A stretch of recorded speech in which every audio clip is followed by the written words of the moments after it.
Tô viajando, não paro a jornada, pois sei onde essa rota vai me levar. Tô viajando, sem nunca desistir, pois sei exatamente pra onde ela vai me conduzir.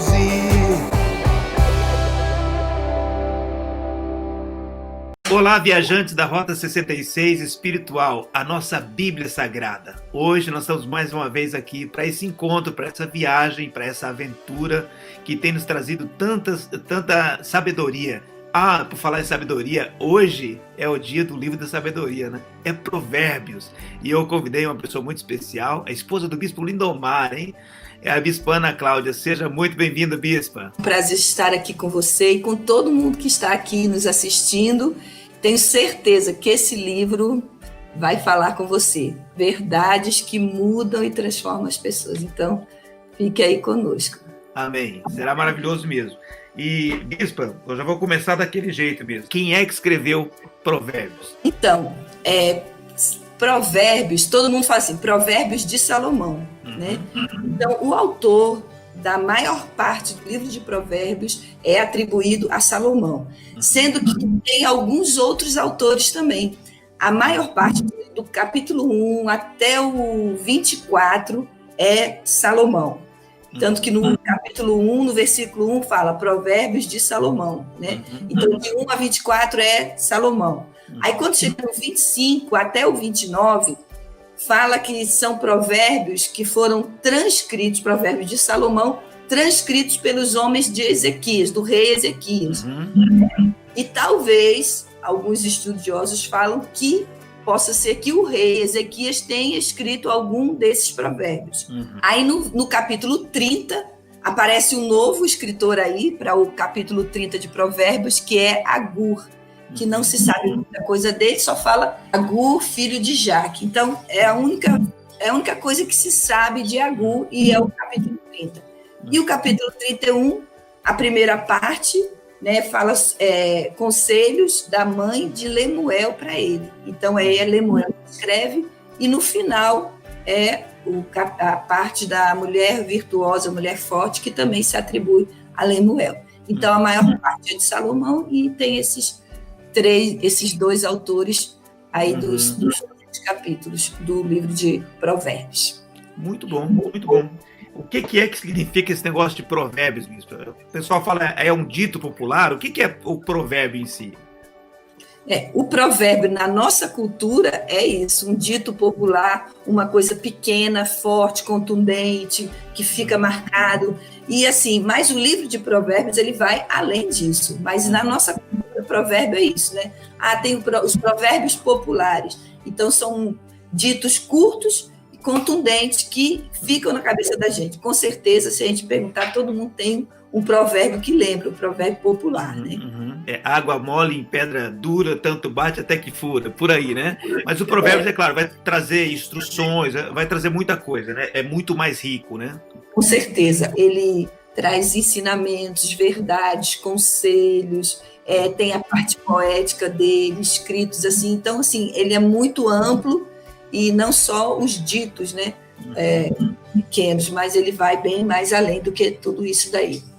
Falando sobre a preguiça, vai ter com a formiga o preguiçoso. Isso é um provérbio que se tornou até um dito popular, né? Que cabe a preguiçoso, a gente fala, vai ter com a formiga o preguiçoso. Mas então o básico é que o Provérbios ele vai além. Ele passa, apesar de ter muitos ditos dentro dele, ele vai ter coisas muito mais amplas, textos maiores, né? E que vai trabalhar nos ensinando, né? Também é uma curiosidade das pessoas sobre datas, né? Tem as datas? Você trabalhou com essa questão?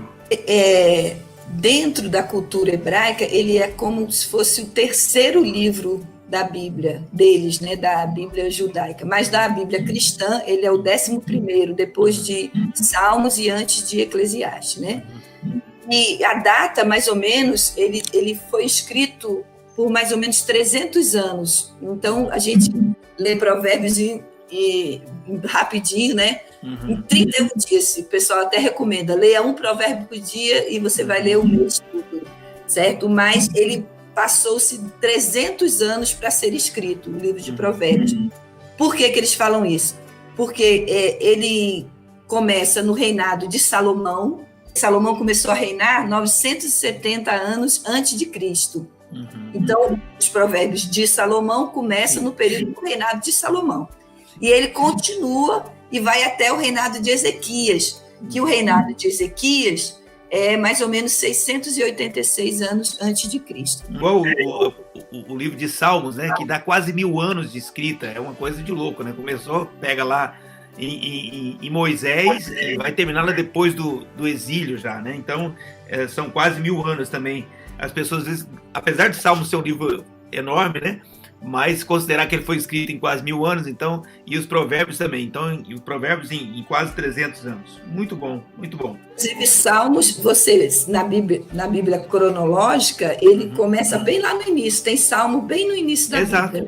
Agora, eu fui olhar Provérbios, na Bíblia cronológica, ela está mais ou menos na época, assim, após o livro de Salmos mesmo. Muitos salmos, eles estão dentro de alguns textos mesmo, ou então o salmo quando Davi estava sendo perseguido pelo seu filho, aí por isso que eles conseguem colocar. Já Salomão já não tem muito essa associação quando fala de provérbios, eu acredito que seja isso, né, Bispa? Deve ser mais ou menos isso, né? A questão de datas e eventos, né? Não tem muito a questão de eventos que aconteceram, as orientações, as instruções que veio através dos provérbios. E eu já estava falando de Salmos. Salmos tem uma estrutura até, porque eles fizeram uma estrutura, são 5 livros dentro de um, etc. E o livro de Provérbios, ele tem essa estrutura também, tem uma certa divisão que a gente pode colocar, Bispo? Sim, o Provérbios também tem. Ele começa do capítulo 1 até o capítulo 22, são os provérbios de Salomão, né? E ele começa falando nessa parte bem assim voltada para instrução aos jovens. Né? Então, 1 a 22 são os ditos de Salomão, os ditos sábios. Né? Do provérbios 25 a 29, a gente tem os provérbios que foram escritos pelos homens, né, do rei Ezequias. Transcritos lá, né? O 30 de Agur, 31 de Lemuel, né? E a partir de 10 do final do capítulo 31, que é a mulher sábia e a mulher forte. Né? Mas dentro dos provérbios a gente vai ver depois que vai tendo divisões até mesmo de temas trabalhados em capítulos diferentes, que a gente vai vendo assim. Bom, então você falou que tem um conteúdo. Como é que seria mais ou menos isso, Bispo? Da mesma forma que tem a divisão por autor, tem a divisão mais ou menos. Claro que tem sempre uma repetição e às vezes volta a falar o tema novamente, mas basicamente está dividido assim. A primeira parte, do 1 a 9, é um convite para os jovens. Você pode ver, capítulo 2 é filho meu, ouve filho meu. Então, assim, é uma instrução aos jovens, né? Falando sobre o jovem. Uma das coisas muito repetitivas nesses primeiros capítulos é sobre a questão do filho obedecer a mãe e o pai, né? Assim, de ouvir o que os pais falam. E a gente hoje vive numa sociedade em que isso está perdendo muito valor, né? Antigamente, não, os pais falavam, o que o pai falava tinha valor. Hoje a gente está vivendo numa sociedade que as pessoas estão minando esse poder, essa autoridade, essa autorização que os pais têm. A gente vê que nesses capítulos iniciais sempre vai ter filho meu, né? Filho meu, não te esqueça dos meus ensinos, o teu coração guarde os meus estatutos. Então, é uma instrução aos mais jovens. E no capítulo 8, ele começa a falar muito sobre sabedoria. Eu acho assim, se a gente perguntasse, fale em uma palavra o que é o livro de Provérbios, para todo mundo seria o quê? Sabedoria, né? Sim. O que? Sabedoria, porque quando não fala propriamente em sabedoria, mas a instrução te leva a ser uma pessoa sábia. Sim, com certeza. Aí, quando ele chega, ele sempre, o 4 é ouvir filhos meus. O 4, inclusive, é interessante, porque o 4 ele fala, até ele dá uma deixa que eu acho interessante, pelo menos, porque ele fala assim, filho, ouça os seus pais, etc. Aí ele fala assim, que quando ele era pequeno e tal, ele ouvia do pai dele. Então, eu presumo que provavelmente alguns provérbios que Salomão escreve, provavelmente ele ouviu de Davi, ele aprendeu com Davi. E apesar de não mencionar, mas como ele diz aí, eu aprendi com meu pai, então tem coisas que a gente acha, atribui a Salomão, e que na verdade, provavelmente talvez foi Davi que falou e que ele ouviu, foi instruído pelo pai e depois ele se expressou, né? É verdade, porque até a gente mesmo faz isso. Meu pai falava isso, minha mãe me dizia isso. Então, as verdades que os pais da gente falam, as frases se tornam verdades. E eu creio que Davi, que foi um homem também um homem de Deus, um homem segundo o coração de Deus, passou muito essa coisa para Salomão, que ampliou e recebeu do Senhor um dom especial da sabedoria, né, que ele pediu a Deus. Então, até o capítulo 5, ele vai falando sobre filho, instrução aos jovens e tudo. E quando ele chega no 8, ele começa a falar propriamente sobre sabedoria. Ele começa a conduzir o que é a sabedoria. E uma das coisas que eu acho mais forte é o quê? O que leva à sabedoria? Que é o temor do Senhor, é o princípio da sabedoria. Tenho certeza que, como a Bíblia, né, não é o que eu acho, é que a Bíblia que é o temor do Senhor. Então, ele fala sobre isso, a sabedoria. E uma coisa que ele instrui muito ao jovem é o cuidado com as mulheres. E aqui até, viu, bispo, eu tenho uma fama de defender os homens. Ah, é? A bispa sempre fica do lado dos homens. Mas não é porque... Tem que ter alguém para defender, né, bispa? Tem que ter alguém, né?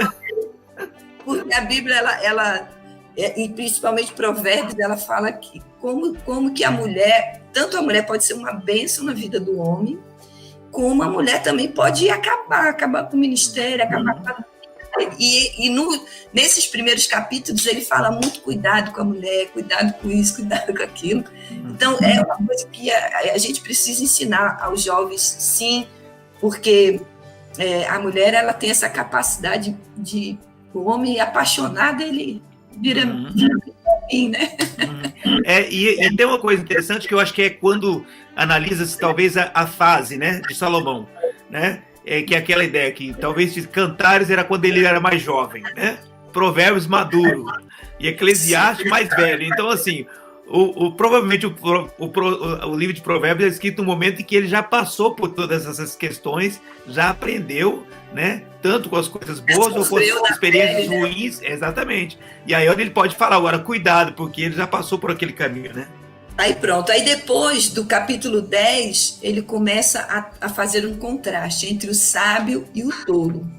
O sábio, ele faz isso, o tolo faz isso, né? Então ele tem essa estrutura de diferenciar e tudo muito prático, né? O livro de Provérbios, ele é muito prático, ele ensina detalhes para a nossa conduta do dia a dia mesmo. Então, ele vai ensinando, você quer ser sábio? Faça assim, se você não fizer assim, você vai ser considerado um tolo. O que fala muito é precipitado, né? No muito falar ao erro maior. Então, ele vai dividindo isso e vai trazendo essa diferença entre aquele que é sábio, ele aprende a ouvir mais, a falar menos. Então, ele vai trazendo princípios e faz um contraste entre o que é ser sábio e o que é ser tolo. E vai ensinando para a gente. E muitos líderes orientam que a gente fique sempre lendo e relendo o livro de Provérbios, né? Porque dá instrução prática para o nosso dia a dia. Quando você for comer à frente de alguma autoridade, coloca uma faca na sua garganta para não comer demais na frente dos outros, assustar as pessoas, né? Então, fala sobre o falar muito, aprender a ouvir. Então, é bem essa coisa assim, do 10 até o 22, mais ou menos. Essa questão diferenciando entre o sábio e o tolo, certo? Depois ele entra para o 25 ao 29, que foi a compilação dos homens do rei Ezequias, né, contrasta entre o justo e o mal. O que o justo faz, o que o mal faz. Eu tenho uma célula de mulheres e elas tinha uma que não gostava. Eu tenho medo de ler o livro de Provérbios, porque ele fala tanta coisa que é ruim, que acontece. Aí não, eu falei, não, isso daqui acontece o que é ruim com aqueles que não fazem o que é certo. Aí vai acontecer. Mas se você andar na sabedoria, buscar os preceitos do Senhor, você vai ter a bênção, e não o que é mal, né?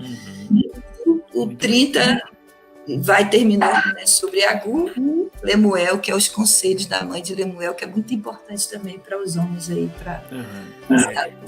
O Agur, ele fala uma coisa interessante, que eu faço também uma comparação talvez aí com o Agur e com o Paulo, porque o Agur, se é uma coisa que me chama a atenção, é que ele fala aquele negócio, ó, Deus, ó, não me dê muito, não me torne muito rico, nem me deixe muito pobre, porque se ficar rico, pode correr o risco de eu esquecer. E se eu ficar muito pobre, de eu querer te maldizer por isso e tal, né? Então ele fala uma coisa assim.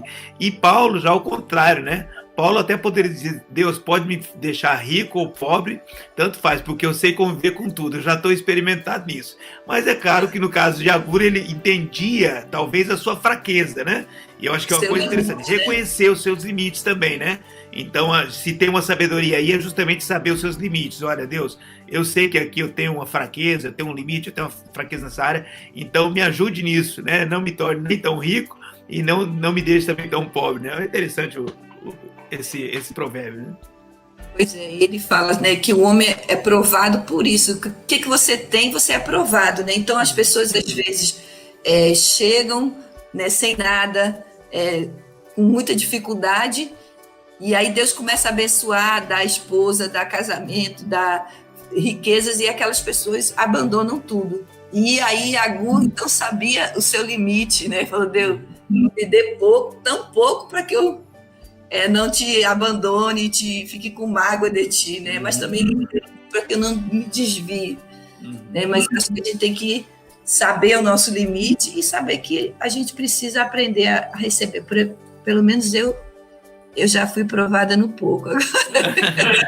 Agora fala, Deus, pode mandar o muito, porque eu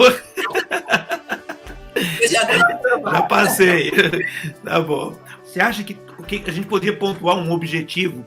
Teria um objetivo desse livro? Né? Eu acho que o objetivo, a gente falou aqui já algumas vezes, né, do livro de Provérbios é instrução para ter uma vida de sabedoria. É prolongar a vida do homem.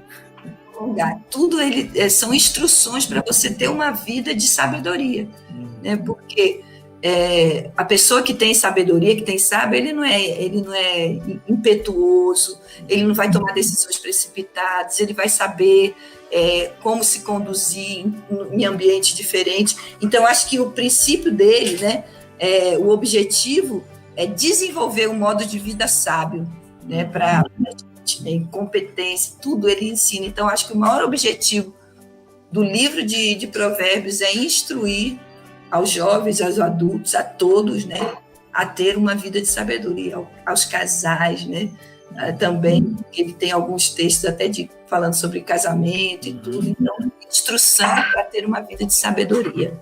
Então, assim, os Provérbios, né, apesar de ser um livro escrito há tantos anos atrás, né, você vê que o rei Ezequias começou a reinar 686 anos antes de Cristo, então, quantos mil anos atrás ele foi escrito, é um livro super atual para o nosso dia a dia, para as nossas dificuldades. Então, apesar dele ser escrito muito antes, como toda a Bíblia, né, ela foi escrita há muitos anos, mas é super atual. O livro de Provérbios muito atual. Coisas que vão ajudar muito a vida da gente. Então, ele dá essa consciência para a gente entre o bem e o mal, o que é a verdadeira riqueza, né, que não é só o dinheiro, que pessoas que são super ricas, mas não são sábias, não sabem conduzir o casamento, os filhos. Então, patrões que não sabem conduzir os seus empregados que não sabem conviver com seus patrões. Então, assim, ele, apesar de ser escrito há muitos anos atrás, é um livro super atual, né? Então, isso é muito importante para nosso... Muito relevante para o nosso dia a dia, né?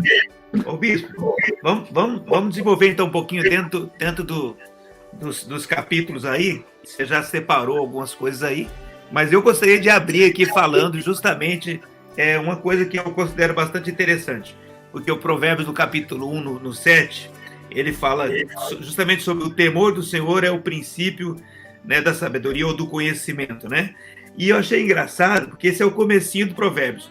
E lá no final de Eclesiastes, no capítulo 12, ele fala assim: e de tudo que se tem ouvido, o fim é: teme a Deus e guarde os seus mandamentos. Que coisa interessante. Ele inicia Provérbios falando de temor a Deus e ele encerra Eclesiastes falando de temor a Deus. Que coisa fantástica é isso, né, Bispo?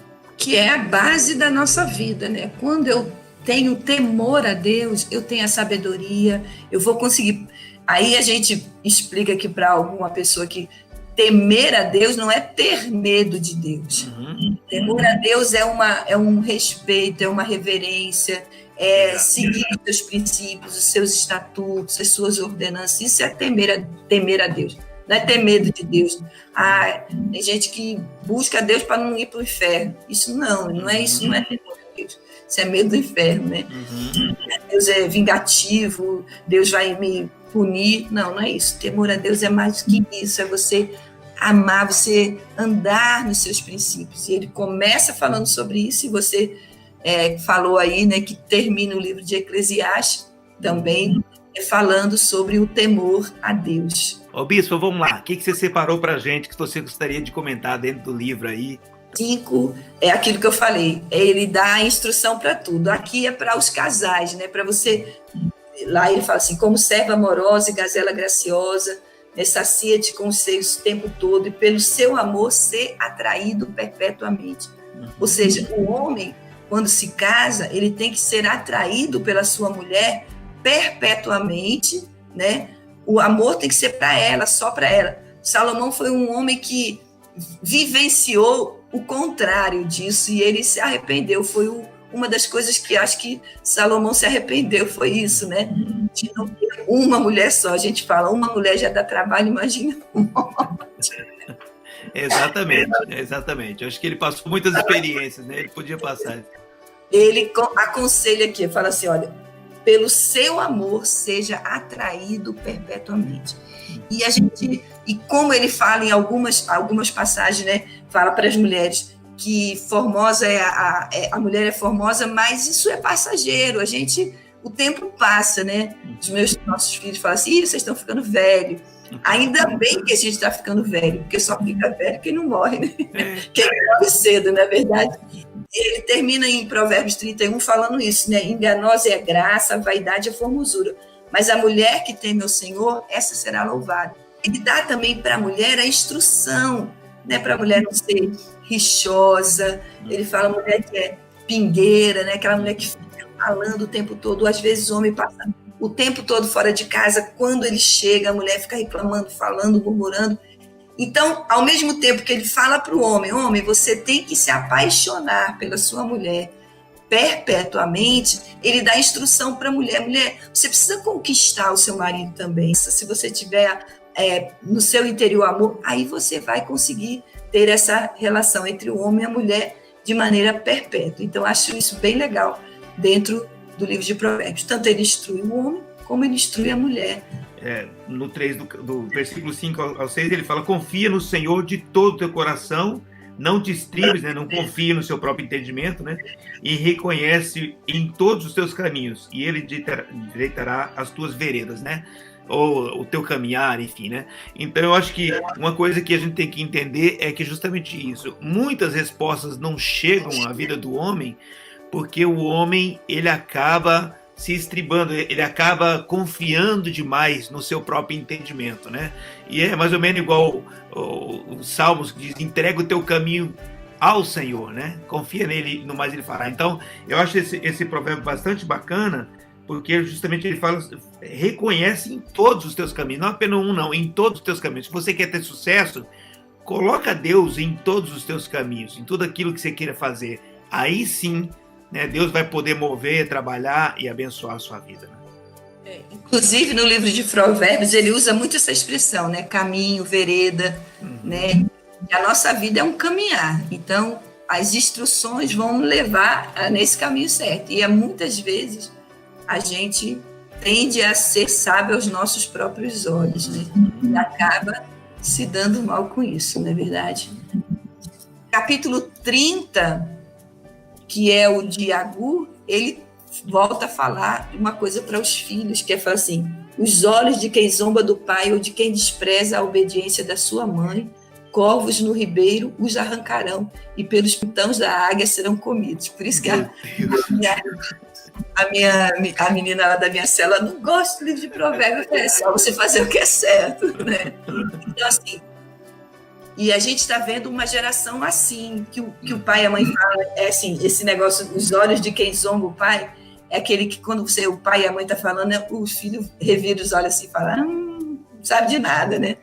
Então, assim, esse temor, não é que os pais sejam 100% certos, né? Mas que você até pode questionar o seu pai, conversar, pai, eu não gostei disso, não gostei, mas é a forma, né, com que você fala. Uma coisa é você não discordar de algo, outra coisa é você zombar e não respeitar. O livro de Provérbios, ele tem uma evolução, ele começa com um amorzinho, né? Parece até a mãe falando, filho meu, filho meu, filho meu, né? Aquele negócio de mãe, né? Aí daqui a pouco chega a sabedoria não fala filho meu, a sabedoria grita, a Bíblia diz, a sabedoria grita, né? Já talvez até o pai que chegou falou, agora começou a falar mais alto, né?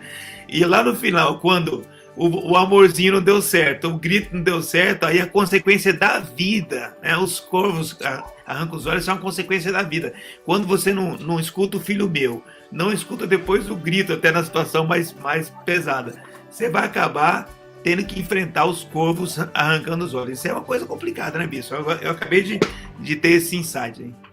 E aqui, quando fala do corvo arrancando os olhos, não eu creio que não é literal. Não é literal. Não vai ter um corvo arrancando seu olho. Mas o que as pessoas perdem a visão. A gente vê filhos perderam a visão, ou seja, eles não sabem aonde estão, perdem o futuro, desperdiçam o seu futuro, acabam um fim ruim, trágico. Pessoas próximas que não ouve o pai, às vezes não tem o pai, não ouve o líder e acaba perdendo a visão, se tornam pessoas obtusas, né? Que são a Bíblia em Provérbios, esse texto, o homem que é muito repreendido e endurece a cerviz será quebrado sem que haja cura. Então é isso, você não ouve aqueles que estão acima de vocês e acaba vindo um final, né? Bispo, tem um aqui que ele é muito famoso, né? Que é o 4:23. Sobre tudo o que se deve guarda o teu coração, porque dele procedem as fontes da vida. Uau, Bispo. A gente fala muito, muito, muito sobre esse texto, né? Eu queria que você comentasse um pouquinho sobre ele. Esse daí é muito, muito, assim, é uma coisa que a gente sempre está falando e repetindo, né? Para as pessoas, para os jovens, para todo mundo, né? Guarda o teu coração, ou seja, guarda as tuas emoções, guarda aquilo que está dentro de você, porque ali é a fonte. Se aquilo estiver contaminado, tudo que sai de você vai estar contaminado. Por isso ele fala, guarda o teu coração, não guarda mágoa, rancor, né? Libera o teu coração disso, não precipite julgamentos, guarda o teu coração, espera, calma. Por quê? Porque senão é ali que sai a fonte. Se o teu coração estiver contaminado, tudo que sai de você vai estar contaminado também. Então a gente vê pessoas que são amargas, pessoas que ela fala é amargo, né? Ela está num ambiente que acontece coisa boa, mas ela sempre vê o lado negativo. Por quê? Porque o coração dela está contaminado de amargura. Então, tudo que sai da boca dela está de amargura também. Então, o coração da gente procede tudo. Então, eu preciso guardar o meu coração. Eu acho que o coração, esse negócio do coração ser é um solo, e é um solo muito forte, né? É um solo que ele potencializa tudo. Então, se a pessoa deixar coisas erradas e descendo ao seu coração, ele vai criando esse poder de, depois, ele vai trazer de volta para a pessoa já a frutificação disso tudo, né? Então, a pessoa deixa um pensamento, deixa uma coisa, né, entrar outra coisa, uma palavra, outra palavra, e daqui a pouco aquilo dentro do coração, se a pessoa não cuidou daquilo, e aquilo lá vai germinar, e quando volta com uma força muito grande, e é por isso que muitas pessoas não conseguem lidar. Por quê? Porque voltou com essa força tão grande, capaz agora de levar a pessoa a cometer erros, loucuras, né? Porque veio muito forte, deixou frutificar no coração, né? Uma das coisas que fala, a Bíblia fala que a amargura tem raiz, né? Então, se ela tem raiz, ela produz frutos, né? Então, uma das coisas que a gente tem que ter muito cuidado, né? Porque a gente, às vezes, tem a tendência muito grande a se amargurar e guardar aquilo. E aquilo que o tempo passa, o tempo resolve, o tempo não resolve nada. O tempo só guarda. Você precisa colocar para fora, não deixe acumular coisa dentro do seu coração. Como o Bispo falou, é um terreno muito fértil. Quando você guarda, aquilo vai crescer e vai avolumar, vai ficar grande. Se é um medo, né? Eu falei de amargura, mas se é um medo, você guardou um medo dentro de você, aquilo vai crescer dentro de você, que você depois não é capaz de lidar com aquilo. E tudo, né? Sentimentos que vão... O solo é muito fértil, realmente. Um aqui que eu acho muito importante, que é uma coisa que a gente fala também muito para as pessoas, e que o diabo, ele coloca uma mentira na mente das pessoas. Fala assim, quando a pessoa comete algum erro, algum pecado, aí coloca assim na mente, o diabo, né? Fala assim, não fala não, porque se você falar, eles vão tirar tudo que você tem, eles vão fazer isso. Mas a Bíblia fala totalmente o contrário. Provérbios 28:13, que fala assim, olha, o que encobre as suas transgressões jamais prosperará. Fala, gente, se tiver alguma coisa, fale, porque a Bíblia fala isso, ela nos orienta. Errou, pode ser o pior erro que for.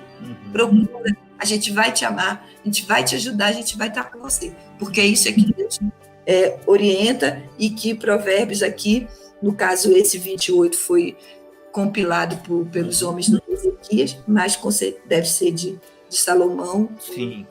Algum deles. Mas é muito forte também, eu gosto muito disso, a gente fala muito esse provérbio também. Sim. E o capítulo 6 vai falar justamente sobre vai ter com a formiga, ó preguiçoso. É muito, muito forte esse texto, né? Porque a gente vê que a formiga, ela é trabalhadora bem, né? Trabalha diligente, mesmo. Diligente. Gente, trabalha.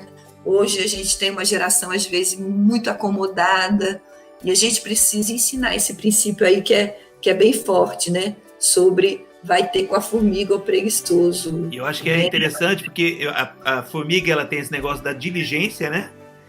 Deus mostrando que a formiga, ela pode levar, ela leva ao que a gente acha que ela não suportaria, né? Mas na verdade Deus já colocou nela a força para isso. Então o homem que diz, eu não posso fazer isso, eu não consigo fazer aquilo.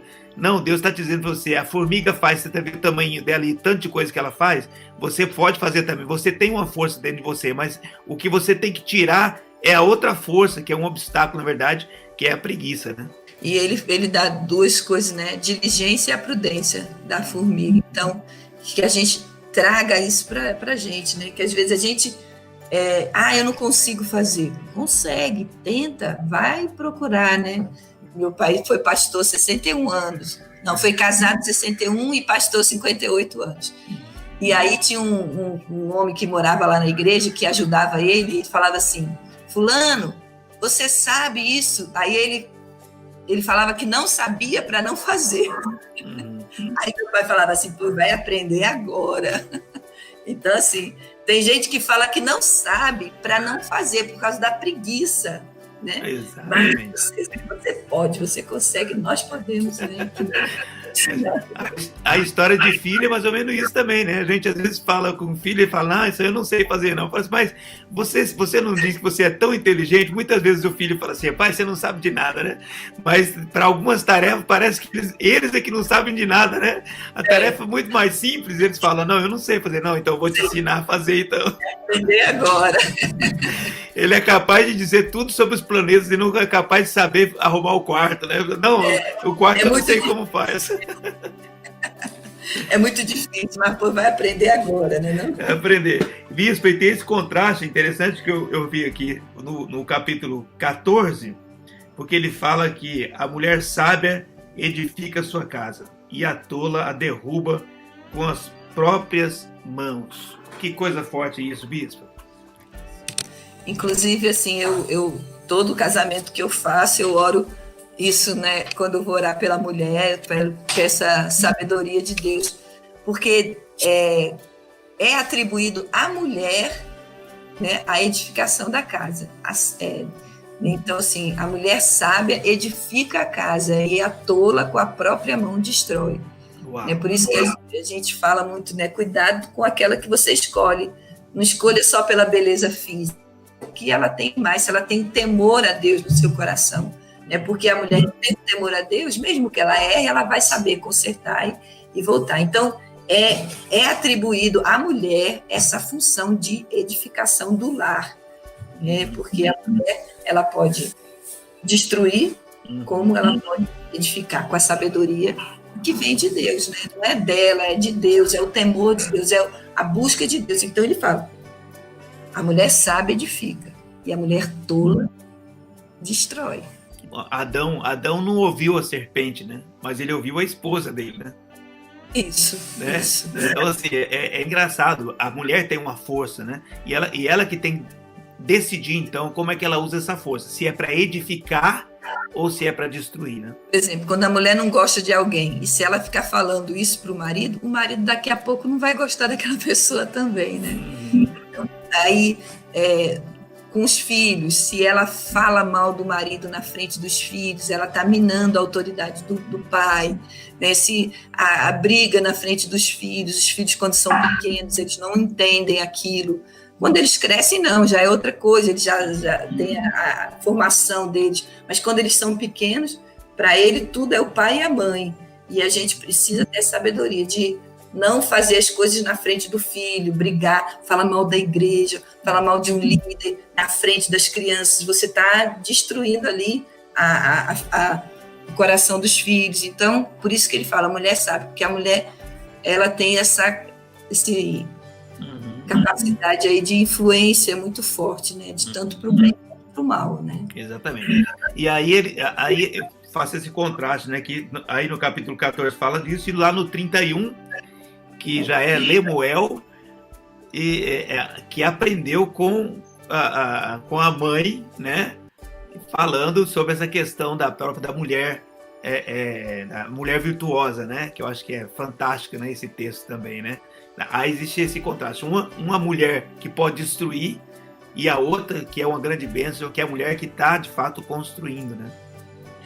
Ele começa no capítulo 31, os conselhos da mãe, falando para ele, cuidado com essa mulher, cuidado com essa, né? Olha, não dê às mulheres a tua força, né? Porque a gente vê essa condição que, às vezes, o homem, como eu falei, se apaixona, acaba se entregando totalmente, né, dando a força dele para a mulher. E aí depois ele dá as características da mulher virtuosa ali.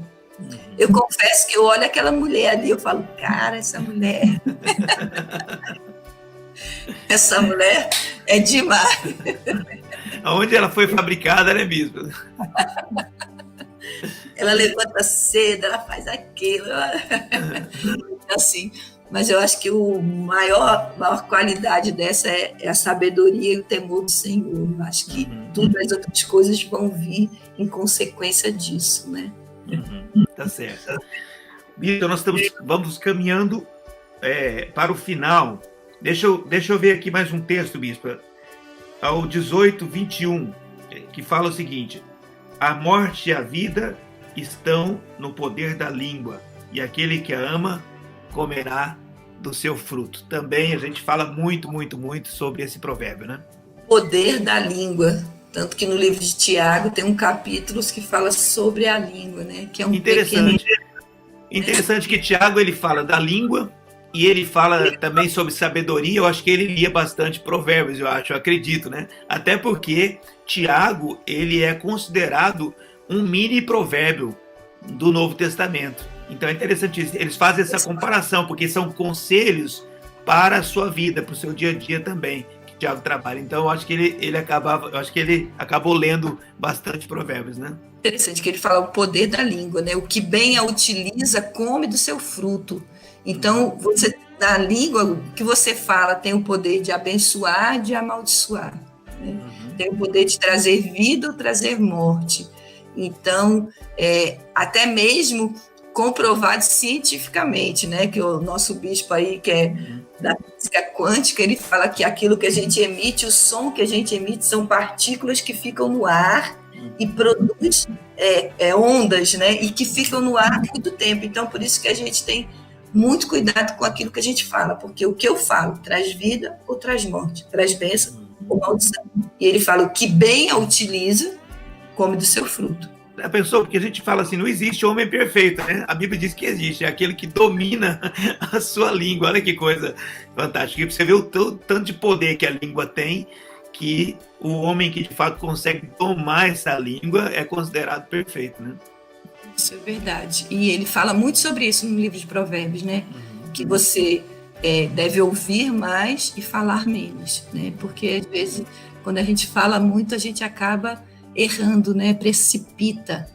Então, esse é o poder que a língua tem. Você abençoa as crianças, você amaldiçoa. A gente vê isso, né? Com adultos com problemas, porque a vida toda ouviu palavras maldizentes, palavras que trouxeram feridas na alma da pessoa. Então, como é forte o poder da palavra, aquilo que a gente fala tem muita força, tanto para ser bênção como para ser maldição também. Mas escolher, né? Escolhe, pois, a vida para que viva, né? Isso, exatamente. Amém. Eu poderia falar 20 horas sobre isso aqui, mas como a gente tem esse pouco tempo, né? Tem mais algum que você marcou que você acha que seria interessante a gente falar aqui? Provérbios 13:12. A esperança que se adia faz adoecer o coração, mas o desejo cumprido é árvore de vida. Meu Deus. Então, assim, às vezes a gente fica, né, colocando as coisas para acontecer depois e deixa para depois, isso adoece o coração das pessoas. E às vezes a gente fala para Deus: Deus, responde logo para a gente. Por quê? Porque quando a gente fica adiando muito, aquilo vai enfermando a nossa alma. Mas ele fala: o desejo cumprido é árvore de vida, né? Então produz frutos, é bênção. Então isso se refere tanto a nós, que às vezes a gente procrastina as coisas, deixa para depois, e a esperança adiada, ou seja, eu vou deixando para depois, isso vai adoecendo tanto a gente como as pessoas que estão perto de nós. E às vezes também, mas com relação a Deus, ele tem o tempo dele, mas o tempo dele é diferente do nosso. E a gente precisa aprender a descansar. Se é uma coisa que só depende de Deus, eu preciso aprender a descansar, porque quando o desejo for respondido, aí vai ter frutos de vida em nós, né? Então, isso aí é muito forte. Amém. Ô bispo, que tempo precioso, mas o tempo nosso encurta, né? Não tem como. Na verdade, o tempo não encurta. Você sabia uma coisa interessante? Quanto mais interessante é a conversa, mais o tempo parece ficar menor, né? Porque é gostoso, passa rápido. Mas então, bispo, eu gostaria que você trouxesse, né, uma palavra final, uma palavra de oração, e vou abrir a tela para que você possa falar alguma coisa e depois ao final orar, e aí depois eu trago de volta aqui para a gente se despedir. Queridos, queria deixar para vocês a importância desse livro de Provérbios, como a gente falou aqui sobre a sabedoria, a instrução. Ouça ao seu pai, à sua mãe, ouça o seu líder, ande nos caminhos do Senhor, tema ao Senhor, busca o Senhor. A sabedoria, ela vem pelo temor do Senhor, a busca ao Senhor. Então, busque a Ele com todo o seu coração, com toda a sua alma, com todo o seu entendimento, que você vai ter esse caminho de vitória e de sucesso. Várias vezes no livro de Provérbios ele usa a palavra caminho, vereda, ou seja, a nossa vida aqui é um caminho. E para a gente trilhar esse caminho com sucesso, com vitória, busque ao Senhor. Busque o Senhor com todo o seu coração, com toda a sua força, que Ele vai te dar a sabedoria para você trilhar, para você vencer os dias difíceis, para você vencer os dias maus e para você ter sabedoria para viver os dias bons também e nunca se apartar, da lei do Senhor, do temor do Senhor, da palavra do Senhor, que Ele seja instrução para a sua vida, que você aprenda a ouvir e a obedecer aquilo que a palavra de Deus diz. Com certeza, isso será vida para você. e será bênção para você e para todos aqueles que estão perto de você. E eu queria terminar com esse versículo que a gente já falou: a morte e a vida estão no poder da língua, o que bem a utiliza como do seu fruto. Que a sua língua e a sua boca seja bênção, que seja canal de bênção para a vida de outras pessoas, que você seja usado para ser bênção, para falar palavras que abençoam e não amaldiçoam, porque isso não vai ser só bênção para outros, vai ser bênção para você, porque aquele que bem utiliza, come do seu fruto. Vamos orar agora? Pai, eu quero orar e abençoar a vida de cada um que está nos assistindo, que vai nos assistir, que tu possas estar abençoando, Senhor. Oh Deus, que possamos ter em nós, Senhor, o desejo de viver essa sabedoria. Oh Deus, que tanto tu fala na tua palavra, que o temor do Senhor é o princípio da sabedoria. Senhor, ajuda cada um de nós. Senhor, somos limitados, somos imperfeitos, mas quando o teu poder vem sobre nós, tudo muda, tudo fica diferente. Por isso, vem abençoar a vida de cada um. Leva cada um de nós a sermos homens e mulheres, jovens, crianças, adultos, idosos, sábios, que vivam no temor do Senhor. E assim, nós vamos viver dias felizes aqui nessa terra. Abençoa cada um de nós, em nome do Senhor Jesus. Amém e amém. Amém. Glória a Deus. Bispa, muito obrigado por esse tempo preciosíssimo. Nós aprendemos muitas coisas, podemos bater esse papo e apresentar esse livro, que é muito importante. Eu acredito que tem pessoas que vão estar nos assistindo daqui a vários anos e elas vão estar recebendo disso. Então, muito obrigado pela tua participação. Prazer foi meu, né, estar aqui junto com você. Espero que tenha sido bom. Com certeza, para mim foi muito bom estarmos juntos aqui, aprendendo da palavra. E sempre que a gente ensina, a gente aprende, né? Então, que cada um possa reter e trazer para a prática do seu dia a dia esse livro de Provérbios. Muito bem. Deus abençoe muito aí, Bispo Lindomar, sua família, sua igreja maravilhosa, sua região. Deus abençoe. E, é claro, eu sei que a gente vai ter esse tempo, talvez um dia de se ver, seja aí no Brasil, seja aqui nos Estados Unidos, a gente vai estar juntos, tá bom? Muito obrigado. Fica na paz. Um abraço, fica com Deus. Tchau.